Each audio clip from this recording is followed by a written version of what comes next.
Hello friends, welcome to career Katta YouTube channel. Friends, आप में से काफी लोगों का एमएच सीईटी 2021 का एग्जाम हो चुका होगा, चाहे वो एमसीए सीईटी हो, एमबीए सीईटी हो, पीसीबी ग्रुप हो या पीसीएम ग्रुप हो। आप में से कई लोगों ने अटेम्प्ट कर दिया होगा और आप अभी रिजल्ट का वेट कर रहे हो, कैप राउंड का वेट कर रहे हो। So many of you are not aware about the CAP round process. So in this video, I will show you what is the whole cap round process and which documents are required for that. So let's begin. uh, अगर आपने अभी तक channel को subscribe नहीं किया है तो please channel को सब्सक्राइब करो और साथ में बेल आइकन को भी प्रेस करो ताकि ऐसे ही अपडेट आपको मिलती रहे। So let's begin friends. सबसे पहले हम देखेंगे कि क्या रिक्वायर्ड डॉक्यूमेंट्स होते हैं कैप राउंड के लिए। सो 10th मार्कशीट, 12th मार्कशीट या फिर आपने डिप्लोमा अगर किया है तो डिप्लोमा की मार्कशीट भी चलेगी।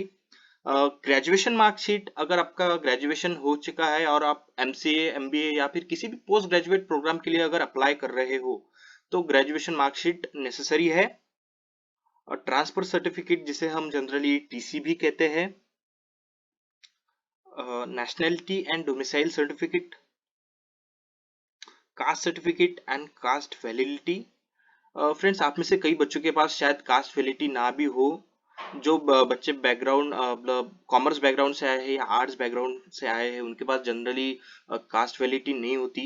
सो कास्ट वैलिडिटी जल्द से जल्द निकाल लीजिए ताकि आपको कोई दिक्कत ना आए कैप राउंड में। आधार कार्ड जो कि सभी के पास होता है, scan photograph and scan signature, मतलब सिग्नेचर को स्कैन करके अपने पीसी में या मोबाइल फोन में रख लेना है। नॉन क्रिमिलियर सर्टिफिकेट, आप अगर रिजर्व कैंडिडेट हो तो नॉन क्रिमिलियर लगता है। उसके बाद income certificate. Friend, income certificate सभी को नहीं लगेगा, जो students only applying for the TFWS seat. अब टीएफडब्ल्यूएस सीट्स क्या होती है जो मैं आने वाले अपकमिंग वीडियोस में कवर कर ही लूंगा। सो अभी के लिए इनकम सर्टिफिकेट भी जरूरी होता है कैप राउंड के लिए। सो ये रहे डॉक्यूमेंट्स। अब हम देखेंगे कि क्या एंटायर प्रोसेस होता है कैप राउंड का generally. So friends, online registration of application and uploading of the required documents. Friends, जितनी भी इंफॉर्मेशन बेसिक है वो पूरी फिल करनी होती है एप्लीकेशन फॉर्म में। सीट के मार्क्स कितने आए और पूरी पूरी जानकारी, यानी कि कास्ट क्या है और आप माइनॉरिटी स्टूडेंट हो या नहीं। सो ये सब जानकारी इसमें फिल करनी होती है। और याद रखिए फ्रेंड्स, ये प्रॉपरली फिल करना है क्योंकि बाद में शायद अपने को चेंज करने के लिए टाइम मिलेगा नहीं मिलेगा, तब शायद सर्वर बिजी होगा। तो प्रोसेस शुरू होते ही आपको अच्छे से पूरा तैयारी करके रखना है ताकि आप कोई भी मिस्टेक ना करो। सो उसमें सेकंड स्टेप होता है कि document verification at ARC centre और the E scrutiny centre. Friend, recent year में पिछले साल कोविड की वजह से एआरसी सेंटर्स नहीं थे। जो ई स्क्रूटिनी कमेटी थी उन्होंने ही आपका डॉक्यूमेंट वेरिफिकेशन किया था।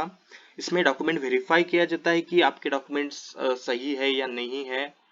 सो उसके हिसाब से अगर आप एलिजिबल कैंडिडेट हो तो आपके पूरे डॉक्यूमेंट पास किए जाते हैं वहां पे। उसके बाद नेक्स्ट प्रोसेस होता है कि display of provisional merit list.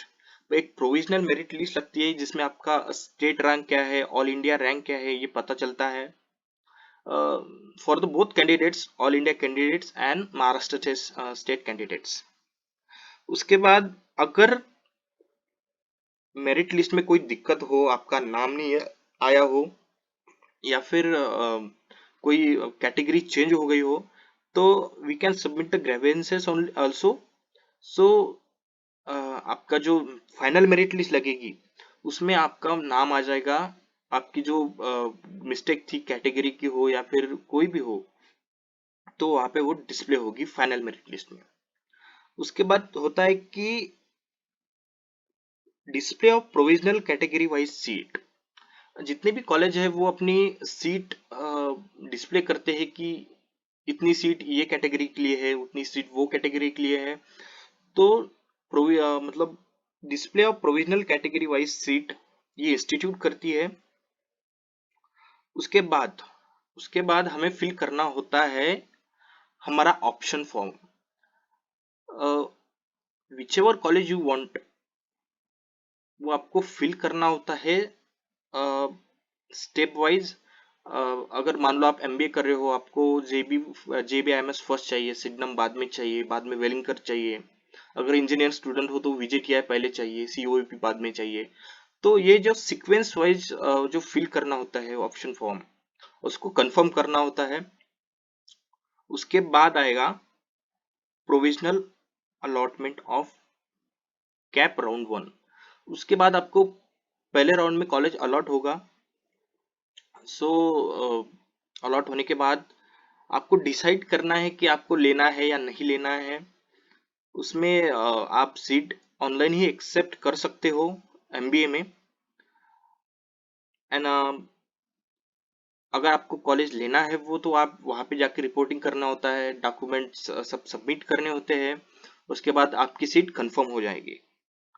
उसके बाद फॉर द सेकंड राउंड, उससे पहले display of the vacant seat, मतलब इस पर्टिकुलर इंस्टीट्यूट में इतने इतने वैकेंट सीट अभी बचे हैं कैप राउंड फर्स्ट के बाद।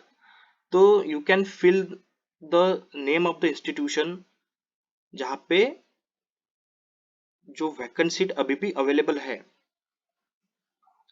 उसके बाद सेम प्रोसेस, कैप राउंड 2 का ऑप्शन फॉर्म फिल करो। उसके बाद कैप राउंड 2 का अलॉटमेंट होगा। उसके बाद कैप राउंड 2 के लिए रिपोर्टिंग होगी जहाँ पे भी आपको जो इंस्टीट्यूट अलॉट हुआ है वहां पे। सो उसके बाद cap round 3 and the final the spot round, जिसे हम कॉलेज में राउंड भी कहते हैं, जो इंस्टीट्यूट में होता है particular. So this is the entire cap process. So thank you so much for watching this video. अगर आपने अभी तक चैनल को सब्सक्राइब नहीं किया तो चैनल को सब्सक्राइब करो और दोस्तों के साथ भी शेयर करो जो जो भी MHCET 21 दे चुके हैं। So thank you guys, video को लाइक करो। Thank you so much.